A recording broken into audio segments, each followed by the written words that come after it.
Okay, this is a new show. Episode type thing I'm going to be doing here on YouTube. It's called What If.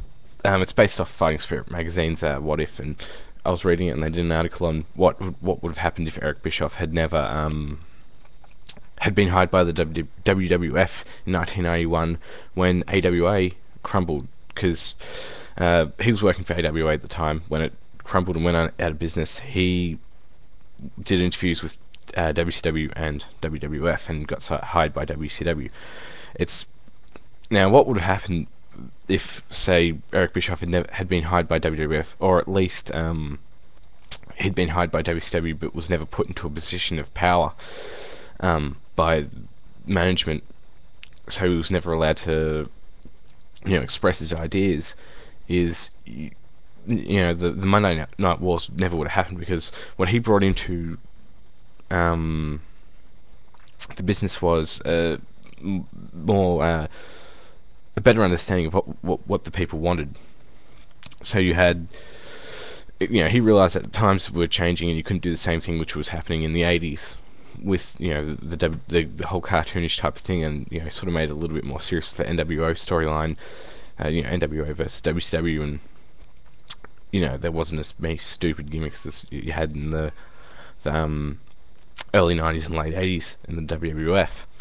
Now, say if he never had been hired by but had never been hired by WCW, or was never put into a position of power, you really, as I said, there would have been no Monday Night Wars, and WWF was on a decline at the time when they sort of happened, and it wasn't just because WCW was getting bigger, because WCW wasn't getting bigger but when the WWF was in a decline. It was they were both. The business was on a decline as a whole. Most of you would already know that because you're big wrestling fans. But because of that decline, you would have had companies like ECW, and that never would have gotten pay-per-view, or maybe it would have gotten pay-per-view, but it never would have got its own TV show, because the reason why they got their own TV show was because wrestling was popular. So TNN wanted to capitalize on that. So you never would have had ECW. WCW would have eventually crumbled, and probably by the late 90s or mid 90s, and you would have had Ric Flair eventually retire, as well as a lot of other guys who made money from WCW.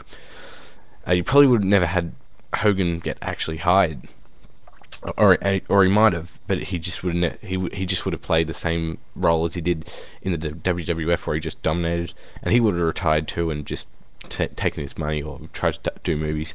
And in the WWF, they never would have had the Attitude Era, because they needed to. It was a whole bunch of ideas of. WCW was doing more edgy storylines. ECW was doing that kind of thing, and they were doing well, so they sort of went in that direction too. But with the lack of interest in the wrestling business, ECW wouldn't have been doing as well. WCW, because they didn't have the edgy storylines, because Eric Bischoff wasn't there, the same thing would have happened with them. They would have not been doing those types of storylines, and they would have just been declining. So would the WWF. They just would have. And I'd say they wouldn't go out of business, but they would just become more regional, more localized to the New England type of area. They probably wouldn't have gotten like really small, like like an ECW, but you would have had there would have been considerable shrinkage, and unless you had some and you probably wouldn't have had Stone Cold, or you would have had Steve Austin, The Rock, Mick Foley probably would have still gotten hired, but without the Attitude Era, they never really were given the opportunity to really run with it. And so what would happen was you would have the WWF sort of localized around New York, so it would come back to a territory type system with a whole bunch of indies.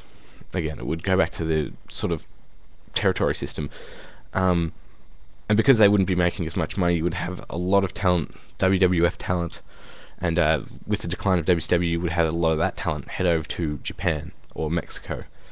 Like you would have had Rey Mysterio, he would have gone to Mexico and Psychosis and all that.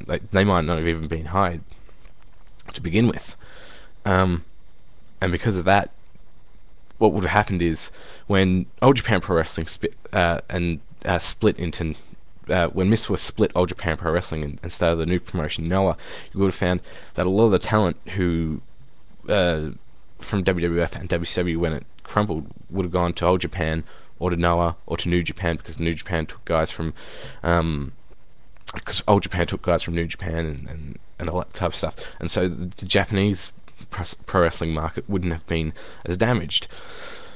Eventually, and I'll go back to the territory system. The reason why wrestling would have declined to an extent where it would have gone back to a territory type of system was because with the increasing popularity of mixed martial arts and because of the lack of anything new, most of the audience would have just turned their interest to UFC, and UFC would have probably gotten a lot bigger a lot faster, and boxing might not be, it might be even would have been more popular.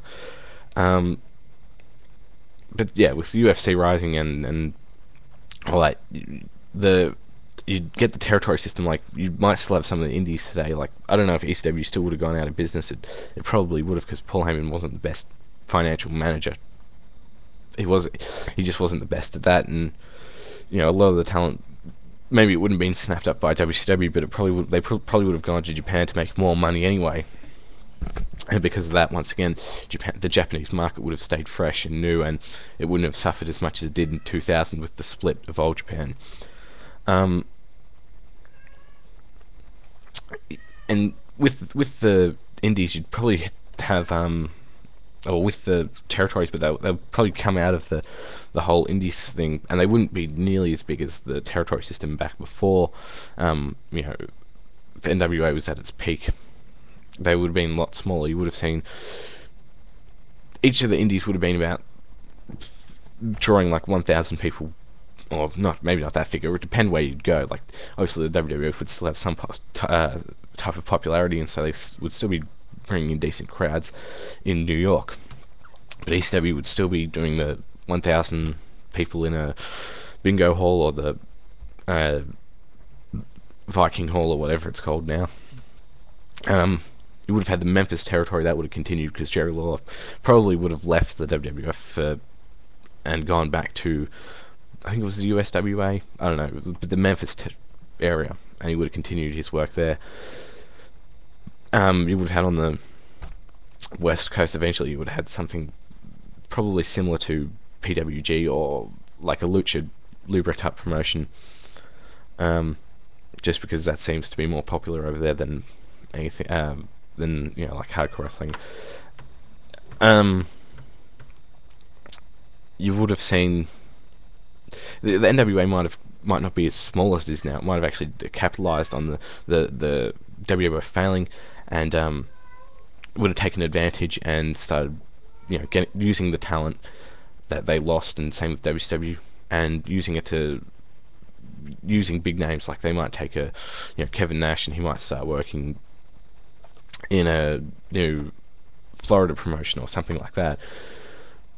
But if it wasn't for the whole Monday Night Wars thing and Eric Bischoff and all that, you would have the wrestling industry in the United States would be a lot smaller. And I don't even know if you probably wouldn't have like Ring of Honor or anything, because there wouldn't have been, because the reason why Ring of Honor started, because ECW made a lot of money with through video sales, VHS sales and stuff like that. But now that it went out of business, it would have gone out of business faster, and so the guy from RF Videos, I can't remember his name, who started Ring of Honor, wouldn't have done it, so you wouldn't have Ring of Honor. There wouldn't be a big wrestling fan base, and a lot of the wrestlers who are still going today, like, as I said, Ric Flair, Hulk Hogan, probably Kevin Nash, they would have retired. Kurt Angle probably would have gotten into mixed martial arts instead. Probably would have given in, or just retired himself because he had the money to. And yeah, so you just need to think about what's led to wrestling being so popular, and what would have happened if it didn't happen. Now, that's all I've got to say. So if you've got any questions, like what if type of questions, just send them my way. Alright, thanks, bye.